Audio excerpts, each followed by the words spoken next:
They simply would not be denied. What's up, everybody, and welcome back to another episode of Sports Talk Buffalo. Before we go any further, I want to remind you guys to like, subscribe, and hit that notification bell so you guys never miss a video. I talk Bills, Sabres, and UB Bulls men's basketball and football right here on this page. Also, remember to check out some cool merch. The links are in the description below. Wow. The Buffalo Sabres do it again, winning on ceremony night, this time as they retire the number 30 for Ryan Miller. Now, say what you will about Ryan Miller, whether or not he deserves the honor of his number being retired to the rafters at KeyBank Center. I actually did a video of this very thing when that was announced that this year they would retire that number. You can go ahead and check that out. I will throw a link up here somewhere in the video. But the Buffalo Sabres did another amazing job with this ceremony, much like they did last year with the Rick Jeanneret ceremony, his retirement ceremony, a game that I was at. The Sabres organization these last couple years have been second to none in these types of ceremonies. They have been very, very good. I have not heard a single complaint from Sabres fans. Everyone seems to love what the Sabres are doing and the direction the overall team is heading.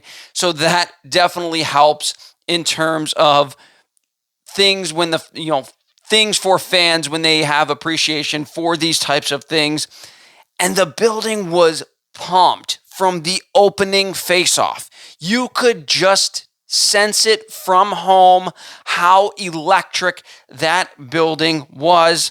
Even though the Sabres were coming into this game just 1-4-1 in their last 6 games, they were just coming off of a brutal loss to the Chicago Blackhawks, a game they lost in overtime.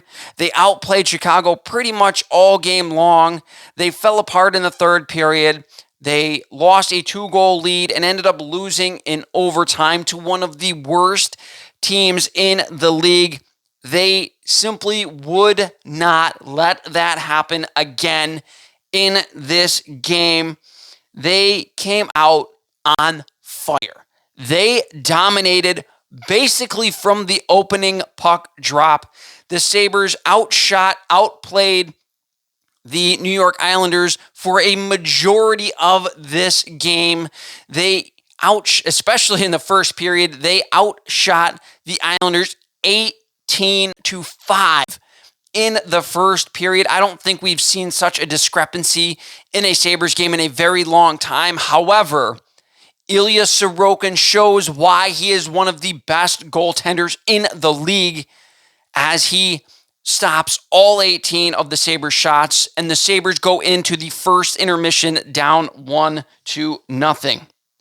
The Sabres, however, kept pressing. They kept moving forward, and they kept taking the play to the Islanders, as I stated, for basically the entire game. It was a full 60-minute effort for this Sabres team. They ended up with 45 shots on goal and a staggering 89 shots attempted. The New York Islanders are very good at blocking shots. I believe they blocked 28 shots in this game. And even then, the Sabres still got 45 shots on goal. Now, obviously, it wasn't all good for the Sabres as they lost, or as they were behind multiple times in this game. The first goal, J.J. Peterka loses his man, Brock Nelson, as he drives to the net, coming in on what looked like a pretty harmless play. But Peterka doesn't beat Nelson to the backside, and he ends up with an easy empty net goal, basically, for the 1-0 lead in the first period. And in the second period, I don't know where the Sabres forwards were on this one. This looked like it was on Alex Tuch's side, and Matt Martin came in untouched with nobody anywhere near him. The defense did a pretty solid job tying guys up in front of the net. However, they left Matt Martin wide open, did the Sabres forwards on the backside again. Once again, no chance for Luukkonen to make a save on that play. This is something that if the Sabres want to make noise in this playoff race, the forwards have absolutely got to be better in the defensive zone to help out their D-men and help out their goaltending. Now, many people have very strong opinions about the player that I'm going to talk about. However, if you were watching this game, and paying attention, he really stood out to you as having a great game. And it's Casey Mittelstadt again. He had a very, very strong game, as most of the Buffalo Sabres teams did. He continues to plug along. He hit the goalpost early in this game. He was buzzing all game long. He hit a goalpost early in the game. He ends up about halfway through the third period, coming out of the corner with the puck, winning a puck battle, getting it over to Victor Olofsson on a nice little sauce pass. Olofsson able to corral it, put it far side, glove hand on Sorokin to tie the game. And as much shit as people talk about Casey Mittelstadt, like I said, he keeps plugging along. He has got 8 assists in his last 9 games, and he is quietly on pace to score 50 points this season, something that I don't think a lot of Sabres players are really taking into account. That, yeah, he does make occasional very bad plays, but since the addition of Tyson Jost on that line, they have been probably one of the Sabres' most consistent lines on a nightly basis, because Jost adds that energy. He battles in the corners. Mittelstadt has been battling in corners. Olofsson is kind of the perimeter guy, but when he gets, and he's a pure goal scorer. So he gets into those open areas where Jost and Mittelstadt can find him. He now has 19 goals on the season after the goal tonight.